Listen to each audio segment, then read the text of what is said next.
যে ধরো একটা ছেলে, ঠিক আছে, তার মায়ের কাছে সব থেকে প্রিয় হয়, ঠিক আছে, একজন ছেলে জন্মাবার পর তার মায়ের কাছে দেখবে সব থেকে প্রিয় হয়, মানে মেয়েরা বাবার কাছে খুব প্রিয় হয় আর ছেলেরা দেখবে মায়ের কাছে খুব প্রিয় হয়, ঠিক আছে। যে মা যত্ন, মানে যেহেতু সন্তান, মানে লালন পালন করে খাইয়ে দাইয়ে বড় টড় করে, তারপর যখন ছেলের যখন বিয়ে দিয়ে দেয়, ঠিক আছে, তখন বিয়ে দিয়ে দিলে দেখবে সে এখন মানে কি বলবো, যে দেখবে বউ পাগলা হয়ে যায়, ঠিক আছে, মানে এখন সব বউয়ের কথায় উঠে বসে, এরকম একটা ব্যাপার, ঠিক আছে। তারপরে তখন মা তখন দুঃখ করে যে হ্যাঁ, তোকে আমি খাইয়ে পড়িয়ে এত বড় করলাম, এত মানে ভালো করে মানুষ করলাম, আর তুই এখন বিয়ের পর পাল্টি খেয়ে গেলি। এখন ছেলেদের হচ্ছে মহাবিপদ যে মায়ের কথা শুনবে না বউয়ের কথা শুনবে।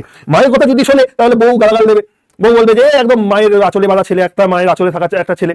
আবার যদি বউয়ের কথা মানে শোনে তাহলে হচ্ছে বউ পাগলা ছেলে, তাহলে ছেলে যাবে তো যাবে কোথায়? তাহলে যে বউকে বিয়ে করে এনেছে সেও পর নয়, আর সে মা, যে জন্মদাত্রী মা, সেও ধরো তার কাছে আপন।